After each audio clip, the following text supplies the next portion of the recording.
Jeff Sessions should have stepped aside after it was discovered that he had lied about contacts that he had with the Russian ambassador. The president wanted his attorney general to stay in that position, to retain oversight of the Russia investigation and to protect him. He said he wanted someone who would look out for him, and he has made it clear he is furious with Sessions over this decision and the fact that it ultimately led to special counsel Robert Mueller being appointed. So the attorney general's days were definitely numbered, but it was a surprise today, and arguably the bigger headline, not just Sessions being forced out, but is the fact that Rod Rosenstein no longer has oversight of the Russia investigation. And who is, by the way, Matthew Whittaker, the new acting attorney general? Tell us about him, Paula. That's right. He is Jeff Sessions, now former chief of staff. He is Sessions' second chief of staff after his first one went on to lead one of the divisions at the Justice Department.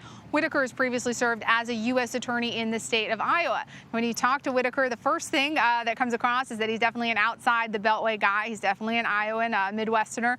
But the fact is that if the president was pleased with the oversight of the special counsel investigation, he would have left it in the hands of special counsel Rod Rosenstein. And the fact that Whittaker has been selected for this job, especially the fact that Whittaker was publicly critical of the special counsel probe before he came to the Justice Department, suggests that the president is looking for a new direction and leadership for the special counsel investigation. And that was going to be my next question. So why wouldn't Deputy Attorney General Rod Rosenstein become acting director? Some are wondering, perhaps. There's a lot of questions today about exactly how a chief of staff can become the acting attorney general. There is an official line of succession at the Justice Department. It goes to the number 2, the deputy attorney general. There is no confirmed number 3 associate attorney general right now, but then it's very specific who's in line. So it's a little confusing whether or not what appointment powers the president is using here. But as of right now, he is the acting attorney general. Keira, let me ask you, what was your initial reaction to this resignation letter from Jeff Sessions? So all the questions about this new acting attorney general coming in, it raises sort of fundamental questions about who is the attorney acting for and on behalf of. Is the attorney acting on behalf of the president, or is the attorney acting on behalf of the people of the United States? Mm-hmm. So the Attorney General's job is to be the lawyer for the people, and the chief law enforcement officer.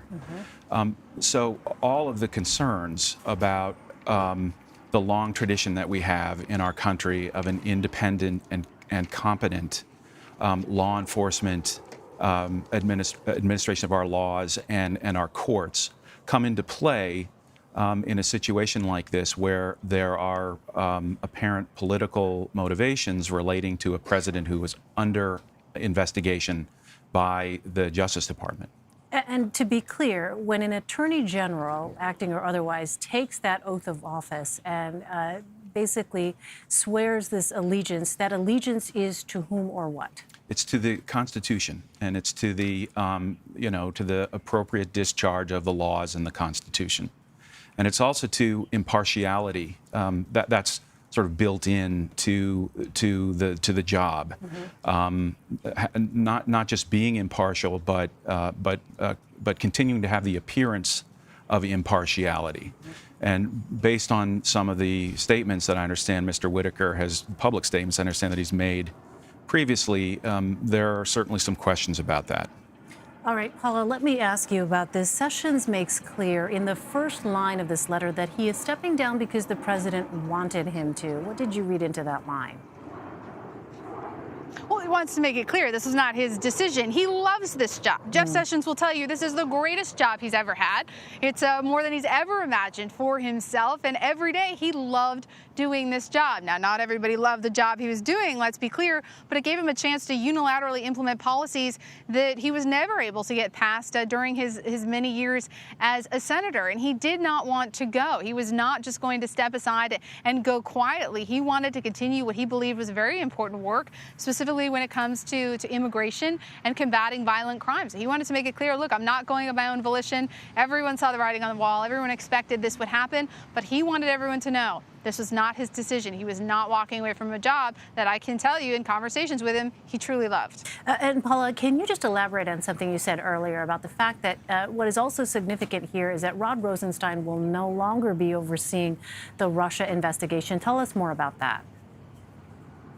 That's right. We knew Jeff Sessions was not likely to stay atop the Justice Department for very long. But the big question was, if he goes, who gets oversight of the special counsel investigation? Because traditionally, a special counsel is overseen by the Attorney General. But Sessions stepped aside. It got passed along to Rosenstein. And there were concerns that the president could try to put someone in that oversight role who would be working on his behalf, who would help tamp this down. And you have to remember that now he has someone who has been publicly critical of the investigation in a role where he has final say. Whittaker now has final say over any charges that are filed, over any indictments that are pursued, or if Mueller decides he wants to go further in this investigation. Whittaker has the final say over that. So you have to think, if the president was happy with what Rod Rosenstein was doing, he would have let him retain control over the investigation, right? So it appears that he wants a new direction, and at a time when the president is increasingly under scrutiny and negotiating his own interview or answering his own questions in this investigation, having someone who's looking to potentially limit the scope of the Russia investigation could be very helpful to the president and his lawyers. Well, Keir, this afternoon, Chuck Schumer, the Senate Minority Leader, tweeted this, quote, given his previous comments advocating defunding and imposing limitations on the Mueller investigation, Mr. Whittaker should recuse himself from its oversight. Is there a clear standard about when a recusal is required? So, look, the highest profile law enforcement officer in the country who has made statements like this certainly gives the appearance of not of independence, right? And so the standard is very stringent. It's not, of course, if there is a direct conflict of interest, you need to recuse yourself. But also it's a matter of propriety, and these long traditions that we have, so that the public can have confidence in that our law enforcement is actually seeking the truth, and is not politically motivated. So these concerns may very well raise a review within the Justice Department about whether or not Mr. Whittaker can supervise the Mueller investigation. How would that work? I mean, a review by whom exactly? Right, by an office, obviously, that would be subordinate. I mean, Mr. Whittaker, as the acting attorney general, is at the very top of the pyramid. Yeah, how does that work? Right. So, if there was a review that led to a conclusion, right, you would end up in a potentially a crisis where he could refuse, and you can imagine a conversation between Mr. Trump and Mr. Whittaker prior to this appointment, to the effect that Mr. Whittaker would give assurances that he wouldn't recuse himself, even notwithstanding the statements that he's previously made. And so then we really do have a mess, right? We have these long traditions that are under threat. All right. Meanwhile, the Mueller investigation, so far as we know, continues. Paula Reed and Keir Dugal, thank you so much. Really appreciate it. Thank you. Let's bring in now Molly Hooper and Franco Ordonez. Molly is a CBSN political contributor and Capitol Hill reporter for The Hill. And Franco is White House correspondent for McClatchy News. They join me now from Washington. Franco, let me start with you. This move was expected, but was it expected so soon after midterms? It was expected to be pretty soon. I mean, obviously, Major Garrett had his finger on the pulse when he asked that question. A lot of us were expecting it to happen relatively soon after the midterms. I mean, what happened essentially is that for many of the months since, Trump has been trying to get rid of Jeff Sessions, Sessions had such backing from his former colleagues like Lindsey Graham and other senators who said it would be a constitutional crisis if he got rid of Sessions. But that kind of defense, that kind of circling of the wagons kind of faded away in the last few months, not only from Graham, who said Trump needs an AG who he can support and trust, but also from critical members of the Judiciary Committee, who seem to be open to a new AG. And they just said, please do it after the midterms. And Trump certainly listened and didn't wait long. It was less than 24 hours, and Sessions is out of there. Well, Molly, how are Democrats reacting to this? That's exactly how are Democrats reacting to this. Well, the House Judiciary Committee, with likely incoming chairman Jerry Nadler, sent out a statement this afternoon saying that, okay, we're looking into it. We are going to look into Sessions' firing. Does it have to do with anything, potentially criminal? I mean, could the president be trying to be, interfering in the Mueller investigation, especially given the appointment of Matt Whittaker and the statements that he's made in the past? And this is something that Jerry Nadler is calling on the Republicans, who will be in charge of the committee until the beginning of the 116th Congress, to look into. But Jerry Nadler says we're writing letters to the appropriate officials in the administration, telling them to preserve documents and any information they have regarding a potential firing of Sessions and why this came about now. Well, what about Republicans, Molly? What's been the reaction there? Well, it's a little different with Republicans because over the past few months, Republicans on the Judiciary Committee have been at odds with Sessions for several reasons. Number one, his immigration policy. One of the reasons President Trump really liked Sessions, and one of the reasons Sessions was perhaps Donald Trump's, I think he was his first official congressional endorser, had to do with the a tough immigration policy. Sessions was responsible for the child-family separation issue at the border. He's the one who wanted to enforce that law, the law that President Obama didn't enforce. This is Sessions. He has a problem with the criminal justice reform measures that are going through the House and the Senate, measures that are bipartisan and are favored by people like Lindsey Graham, Chuck Grassley, Republicans that Sessions needs to have on his side in case something like this happens. So at this point, some Republicans on the Judiciary Committee were like, well, maybe it is time for a new, attorney general. Mm-hmm. So we aren't seeing as much pushback from them. Well, we just, even as you were speaking, though, Molly, got a tweet here from Senator Jeff Flake talking about earlier this year having passed the Special Counsel Independence and Integrity Act out of the Senate Judiciary Committee, a bill which would safeguard Robert Mueller's investigation. And in this tweet, Senator Flake says, Leader McConnell should bring the bill to the Senate floor as soon as possible. What do you estimate the chances of that happening? Well, that is the million-dollar question, because it looks like Republicans are going to actually do well and come out ahead after these elections, the Senate Republicans.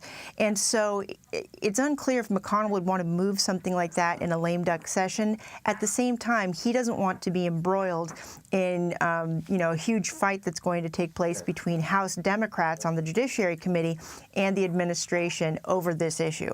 So I'd say that it's probably, let's say, 25% possible that would happen. I would imagine, though, Franco, if it were to come close to happening, that would be viewed by President Trump as an act of disloyalty, would it not? Absolutely. I'd put the odds even lower. This was talked about before. McConnell had said that he did not think this was necessary, that it wasn't something that Trump would do. But especially now after the midterms, after Trump helped McConnell and the Senate retain more Senate seats, I see very little chance of McConnell going against Trump in this way on such a critical and very personal issue for President Trump. I agree that this would be an act of disloyalty, and I just don't see it happening. All right. Well, Senator Lindsey Graham spoke about Jeff Sessions in an interview with CBS This Morning co-host John Dickerson back in August. And here's what he said about the president's relationship with his attorney general. A year ago, I said if you fired Jeff Sessions, they'd be wholly hell to pay because Jeff recused himself. Trump blew up and went kind of crazy about it. And I said, wait a minute, Jeff had to. If you fire him for this, then it'll ruin your presidency. Mueller's investigation is very mature. The problems with Attorney General Sessions are deeper than recusal. I'm not going to give you a laundry list. There's nothing unethical here. But the problems between the White House and the president and Attorney General Sessions go well beyond the recusal. I hope they can repair these problems, but I don't see that happening anytime soon. So, Franco, help us understand what Senator Graham said there. Do the president's problems with Jeff Sessions run deeper than just the recusal from the Russia investigation? Well, yeah, I mean, let's remember that that Lindsey Graham, that interview was not that long after President Trump fired James Comey, who is heading the FBI. And, in Lindsey Graham's language, holy hell did break loose after that. There was such an outcry over that, and many senators, including Lindsey Graham, were very concerned of a repeat if Jeff Sessions were the next person out the door, and it could get even worse. So there was a lot of concern about that type of scenario that could really have a politically damaging impact on the presidency. A lot has changed since then. Trump has maintained, he's developed more support. He's definitely developed more support and allies in the Senate who really politically need him. And they've come around. And frankly, as Molly was saying, they see where Trump needs help. They want to support him, and this has become a whole different Senate that he's working with, and they do not want to buck a president who they really depend on. Molly, we only have about a minute left. Do you think that we can expect a hearing on a new Attorney General before or after the new Congress is sworn in? Well, it sounds like it would be after, given that Lindsey Graham sent out a statement earlier today saying that he looks forward to working with the president on essentially ushering through a new attorney general. And it's likely that Lindsey Graham will take the gavel at the Judiciary Committee because Senator Grassley is probably going to take over the Finance Committee. He's up for that position, which is, I guess you could say, a lucrative position on Capitol Hill. It's one that you want to have to be in charge of the money and the taxes. But yeah, so it sounds like Lindsey Graham, this would happen after in the new Congress.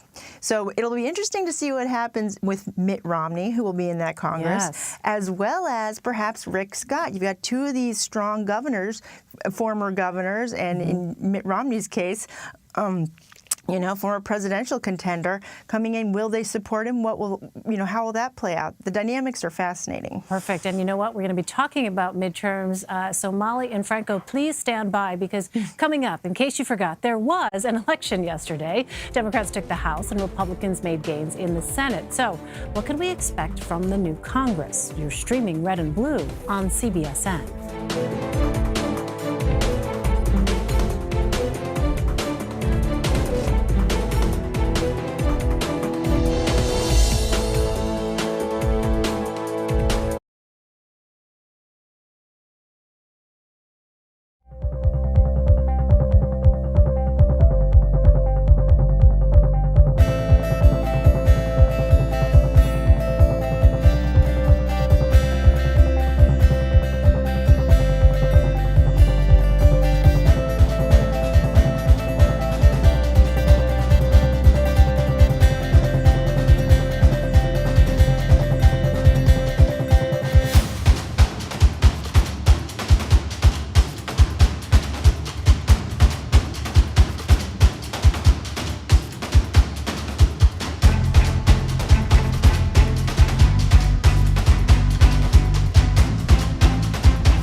Election night is over, and now we know for the most part who will be in the 116th Congress.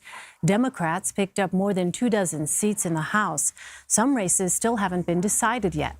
House Minority Leader Nancy Pelosi laid out why she thought her party won the chamber earlier. When we talk about our success, it's about the grassroots operation, owning the ground. All of these groups that cared about health care, many of them out there to help elect people who shared their value about lowering health care costs, removing lifetime caps, even annual caps on insurance coverage, and certainly restoring the benefit of pre-existing conditions not being a barrier to coverage.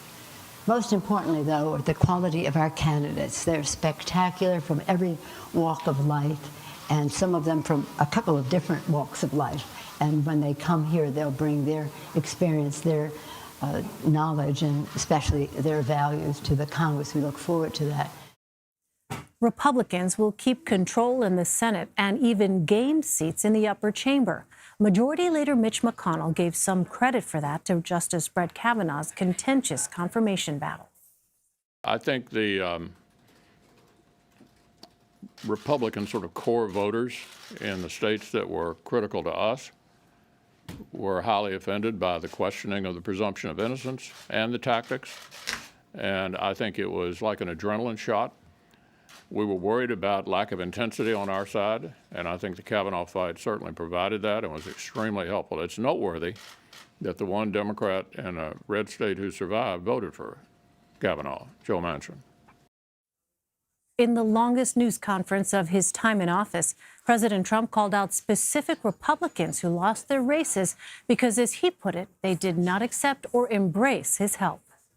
You had some that decided to, let's stay away. Let's stay away. They did very poorly. I'm not sure that I should be happy or sad, but I feel just fine about it. Carlos Cubella, Mike Kaufman. Too bad, Mike. Mia Love. I saw Mia Love. She'd call me all the time to help her with a hostage situation, being held hostage in Venezuela. But Mia Love gave me no love, and she lost. Too bad. Sorry about that, Mia. And Barbara Comstock was another one. I mean, I think she could have won that race, but she didn't want to have any embrace. For that, I don't blame her. But she lost, substantially lost.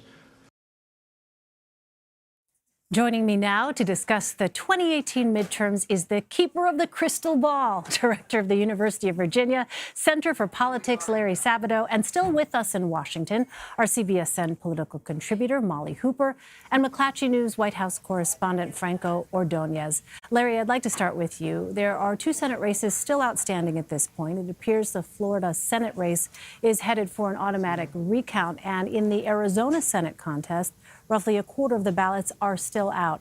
Again, I realize this may be a bit asking you to speculate. However, are there tea leaves to be read? And if so, what are those tea leaves telling you? Well, actually, I checked with a number of people who are experts in both Florida politics and Arizona politics, and essentially, over-summarizing what I was told, I think Florida is very likely to go to Rick Scott in the end. There's always a chance that something could be discovered in the process, but he's likely to get it. Arizona, though, is very much up in the air. No one's really sure the profile of those ballots and which way they will sort out in the end. And it's close enough right now between the Republican Martha McSally and the Democrat Kyrsten Sinema so that those ballots could more than make the difference. So I think that one should stay up in the air. And of course, the one in Florida, you don't want to bring down the curtain until the end of the play. Well, in addition to Florida and Arizona, Mississippi's special Senate election is headed for a runoff after neither candidate won a majority. Larry, how big of a fight should we expect around this race before the next round in a few weeks? Well, the parties are free to spend whatever they want, and both parties undoubtedly have some money left over, and some of the independent PACs and other groups that dark money groups that fund candidates or do independent expenditures, they probably have some money left. I think, again, without closing the door on the possibility of a victory by Mike Espy, who, of course, was in Bill Clinton's cabinet, every public and private poll tracking I've seen has the Republican incumbent who was appointed to succeed Thad Cochran winning by a mile in this runoff. We remember Doug Jones in Alabama. You know, it's possible to have an incredible upset, but I wouldn't bet on it. Well, Molly, it was a good night for Republicans overall in the Senate, especially in states President Trump won in 2016. Are we seeing the two parties sort themselves out when it comes to rural and urban states? Well, exactly. That's the question. It's unclear. I mean, if you look at a state like North Dakota, where Heidi Heitkamp was she was this Democrat representing this red state, she lost overwhelmingly to Kevin Cramer, who incidentally was the House member in that state and an at-large member at that. So he actually had one statewide office.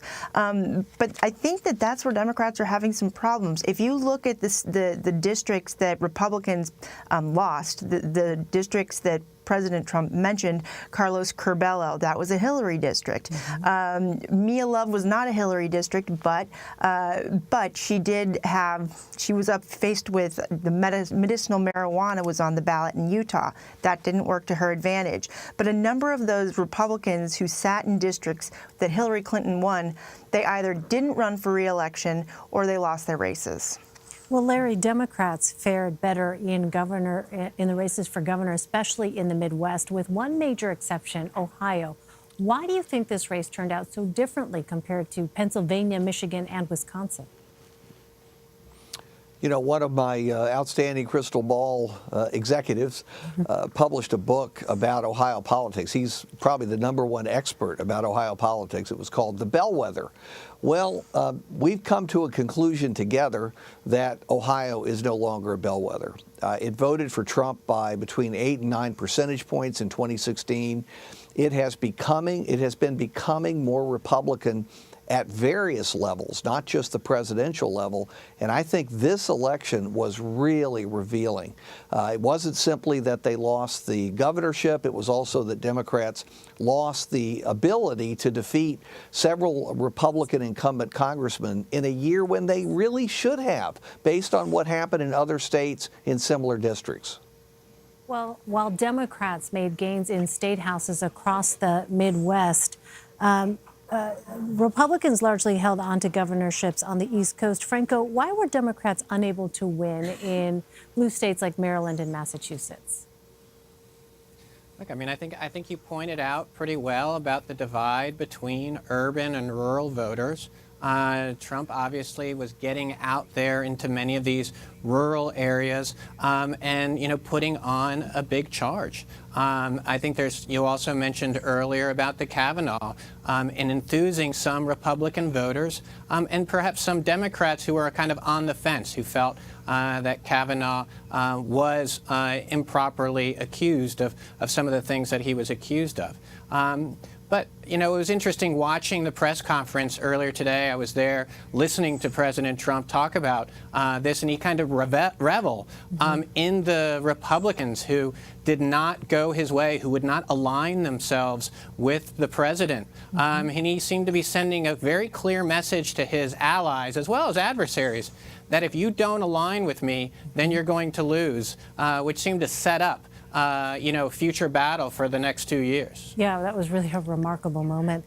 Finally, I want to ask each of you, what result surprised you the most last night? Larry, I'll start with you.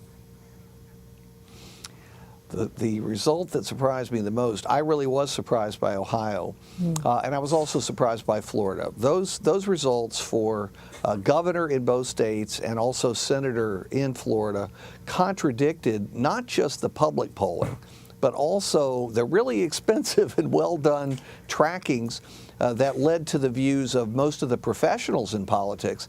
So it just goes to prove we haven't worked out all the problems with polling. We've worked out some of the problems. It's better than it used to be, but it's still not perfect. Polls are an imprecise instrument. In our last minute here, Molly, what about you? Well, I was surprised, but that the stars, so to speak, like an Andrew Gillum and a Beto O'Rourke that seemed to have all this star power, that they actually lost. But races, again, for these Republican incumbents like Carlos Curbelo, John Culberson, Pete Sessions, and that's in Texas, they all lost their races. And you know, talking to sources, it had a lot to do with those Democratic stars getting people to the polls. And even though they didn't win the key races, they ended up taking out some key House members, sort of in their tailwind. And Franco, sorry to cut you off, Molly. We have about 30 seconds here, Franco. I just echo what Molly's saying. I think the Beto O'Rourke, while he didn't win, the enthusiasm that he provided and really raised some questions about Texas and its grip on Republican red state, as well as Georgia, and Stacey Abrams about how close she came to being the first black female governor in the United States. I didn't think she could win. I've spent a lot of time in Georgia. I thought it was a big of a long shot, and she came very, very close. All right, Larry Sabato, Molly Hooper, and Franco Ordonez, thanks to you all. Really appreciate it. Thank you. Coming up, 2 years of single-party rule are about to end in Washington. We'll talk about Democrats' priorities moving forward. You're streaming Red and Blue on CBSN.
All right, this is former Attorney General Jeff Sessions leaving the Department of Justice moments ago. Let's listen in for a moment.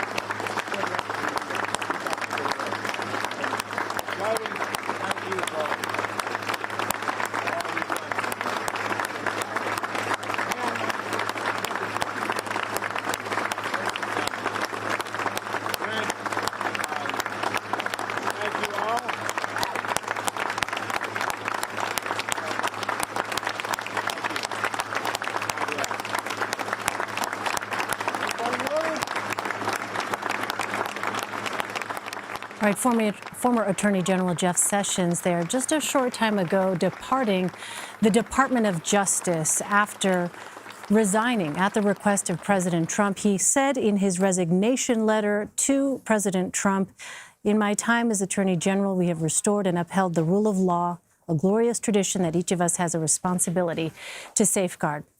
Switching gears now, with the exception of a few key races around the country, Election Day is over. While we wait for more results to come in, one thing is certain. Come January, our new Congress will be divided. At a news conference earlier today, President Trump discussed the idea of working with the Democrats after they gained control of the House, but says he cannot do that if they choose to investigate him. And I really respected what Nancy said last night about bipartisanship and getting together and uniting. She used the word uniting, and she used the bipartisanship statement, which is so important because that's what we should be doing. So we can look at us, they can look at us, and then we can look at them, and it'll go back and forth, and it'll probably be very good for me politically. I could see it being extremely good politically because I think I'm better at that game than they are, actually. But we'll find out. I mean, we'll find out. Or we can work together. You can't do them simultaneously, by the way, just in case somebody says, oh, you can do them both. No, you can't. The House Minority Leader reacted to the midterm election with a news conference of her own. She touted the Democrats' success and said they'll try their best to work towards bipartisanship. We will strive for bipartisanship. We believe that we have a responsibility to seek common ground where we can. Where we cannot, we must stand our ground, but we must try. And so openness and transparency, accountability, bipartisanship, a very important part of how we will go forward.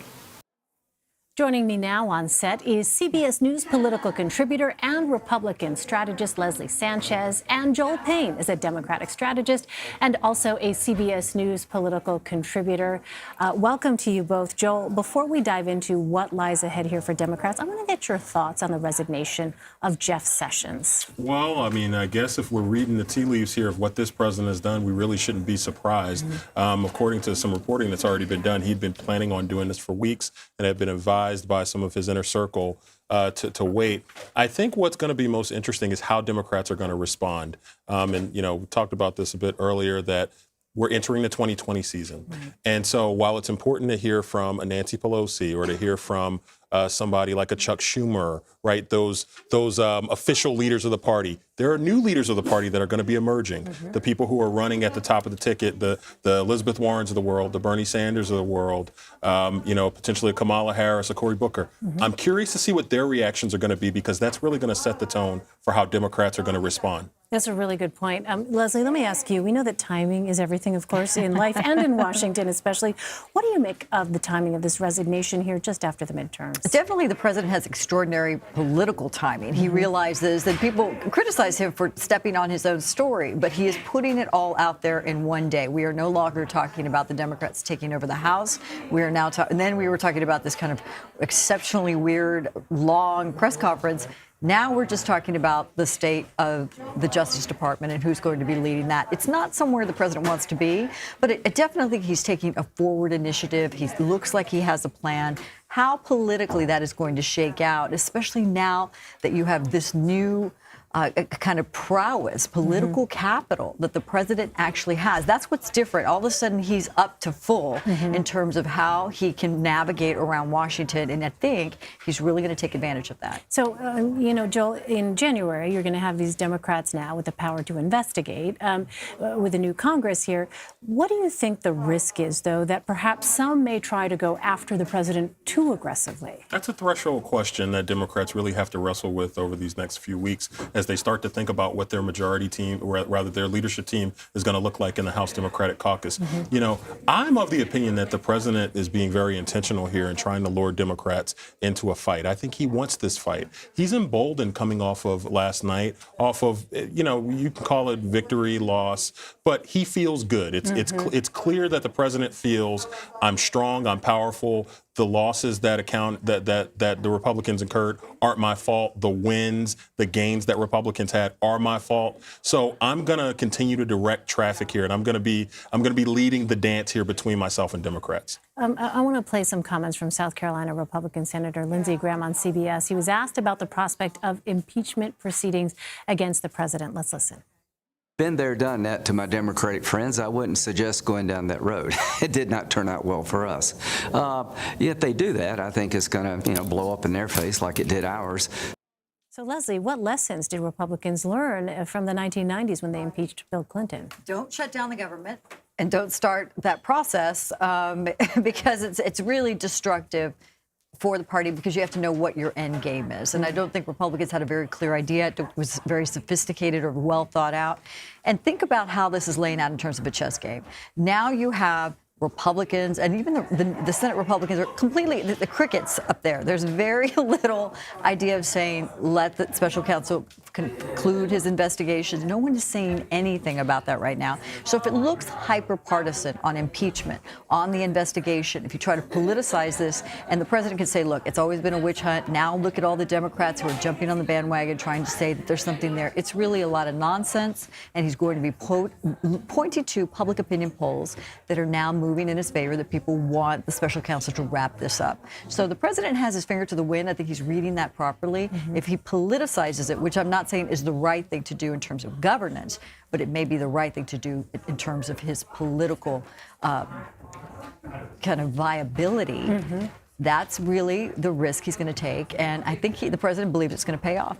Joel, let me ask you about the Democratic agenda here moving forward. How would you advise the next House Speaker about where to place the priorities here on the legislative agenda for Democrats moving forward? I think there are two parts of the agenda. You said, I like that you said the next House Speaker without attaching a name to it. I didn't want to put a name to it. No, I think most Democrats feel like Nancy Pelosi is probably going to be the Speaker, but her leadership team is going to be different. And I actually think that's one part of how Democrats have to proceed here. Nancy Pelosi, while she's an effective communicator, and she certainly made her points well earlier today, the optics of that press conference did not work for some Democrats, I would guess.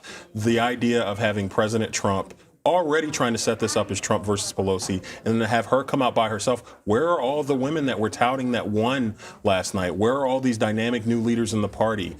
So building a leadership team that's reflective of that is going to be important for Democrats. One. Two, the agenda.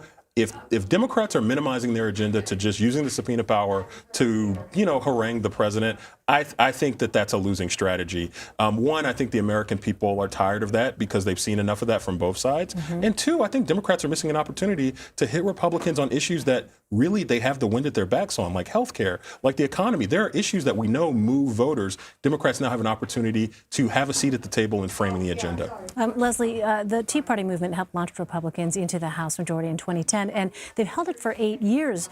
What is the state, though, of the Tea Party right now?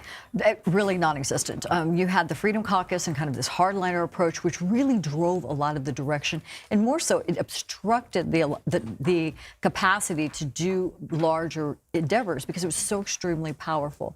But what's strange about the new political age we're in is under Trump, the hardliners, especially on things like immigration and following through, are more to the right. And that's the new base Republican Party. So it's almost been absorbed into this new effort. The difference is you still have some of these kind of establishment members that were extremely toxic in their language, and we still look at them as if they're really bringing down the Republican brand. I talk about King, for example, and some of these really caustic, the tone and the rhetoric. But when you compare it to what the president has done, I think it's kind of lost in translation. 2018, the state of our politics today. All right, Leslie Sanchez and Joel Payne, thanks to you both. Thank you. We're going to take a short break. More news when we return. This is Red and Blue.